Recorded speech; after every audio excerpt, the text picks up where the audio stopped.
Comrades, fighters, and the people of South Africa, our nation finds itself in the middle of a war in the Democratic Republic of Congo without a clear explanation as to why. As the EFF, we commend our courageous soldiers who fought bravely and placed their lives on the line in order that they must ensure there is peace and stability in the DRC. Our soldiers are disciplined and could never question those orders, and they have followed these orders with discipline.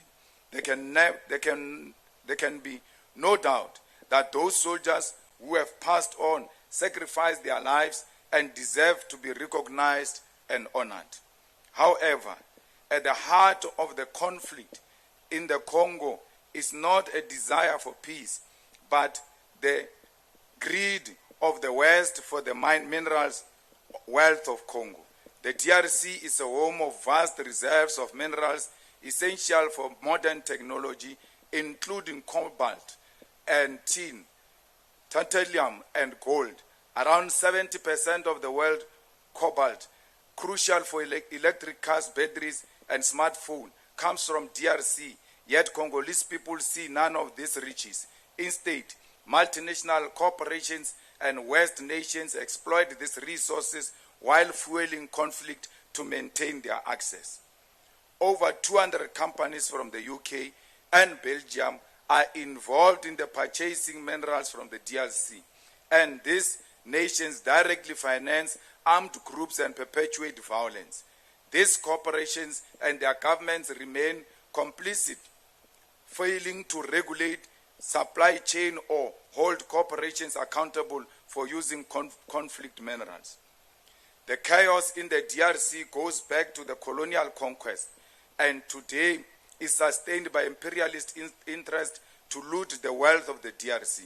This conflict is equally fueled by ethnic divisions in the region. Comrades, it is here where the influence of Rwanda in the DRC emerges. As ethnic group that fled from Rwanda during the Rwandan genocide and settled in the eastern Congo are used as the basis for Rwanda's support for M23 rebel against the regime in the DRC, while Rwanda is simultaneously a proxy of Western interests in the Congo.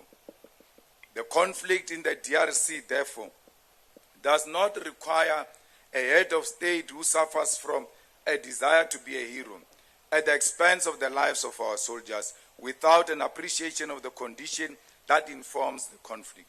It is when you do not appreciate the condition that inform the conflict in the DRC that you will speak in folk tongues when you speak to the president of Rwanda and communicate a different message to the people of South Africa.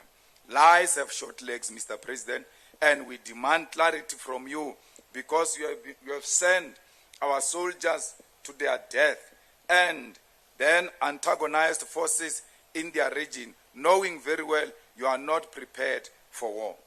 It is crucial for fellow fighters to acknowledge this history and ask ourselves what is the specific role of the South African National Defense Force in the Congo, and in whose interest is our mission in the Congo? Whose peace and stability are we pursuing in the Congo? Is peace and stability for the continent or peace and stability for mining interests of global capitalists? Commissars and fighters, citizens of our great country and our armed forces who are in the trenches in the Congo, I take this opportunity to caution the President of South Africa, Cyril Ramaphosa, not to fall into the pitfalls of warmongering and not allow desperation to inspire a misguided intervention in the conflict in the Democratic Republic of Congo. For centuries, when a nation is confronted by massive social and economic challenges such as poverty, starvation, homelessness, and unemployment, war has been a weapon of the ruling elite to mobilize patriotism. Those who have over the years in modern society lost of the popular mandate of the people have embarked on senseless wars, sacrificing soldiers in an attempt to unite the nation behind one common purpose and one common cause. The President of South Africa ought to be careful to not allow fanatics to incite him into war, simply because it will give the people who have lost hope in him a common enemy to unite against. The dignity and pride of our army is not harmed because our African counterparts do not respect us.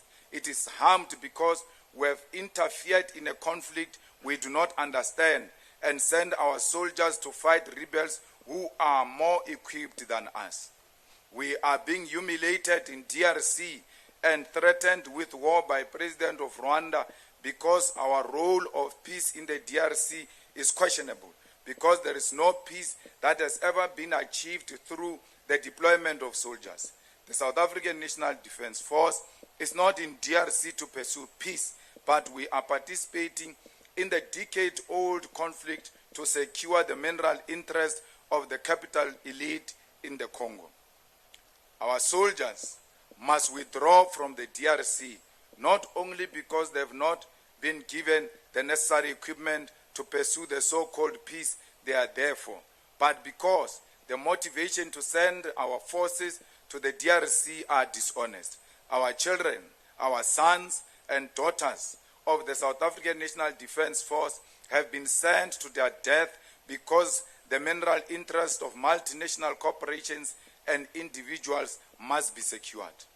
Our soldiers have been sent to be glorified bodyguards of the mines in the DRC, and this mission has been disguised as a pursuit of peace and a defense of democracy. Bring our soldiers home, because our army should not be a pawn in a game of capitalists which has now exposed the weakness of our military capacity. Bring them home, because every day they pass away, we see the consequences of a deliberate destruction of our arms manufacturer Dinel, and we see the consequence of the year-on-year budget cuts to the Defense Department. Bring our soldiers home, because they are the first line of defense for our people, not the first line of defense for the interest of capitalists and mining corporates. Mr. President, bring our soldiers home and desist from meddling in the affairs of DRC and Rwanda as if you are the USA of Africa, because we do not know if you will be able to defend us when the rest of Africa turns their guns to the south. The manner in which the former liberation movement has collapsed our military and defense capacity is the embarrassment we must talk about. Mr. President and people of South Africa, to rescue the lives of our soldiers from a war they are not prepared for is not an embarrassment. It is a strategic and necessary retreat that prioritizes life over profits. Cyril Ramaphosa, I appeal to you and your conscience. Bring our soldiers home. Even if you threaten to fight a war against Rwanda, we don't have the military capacity to can fight any other country.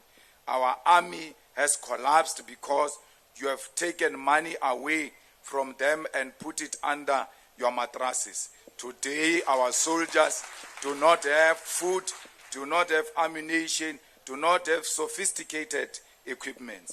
We are not scared to fight, but at the moment, we are not ready and capable to fight. The best thing is to retreat. Kaspedi ba re o shesha, a se o tšhaba, ke o tšea maatla.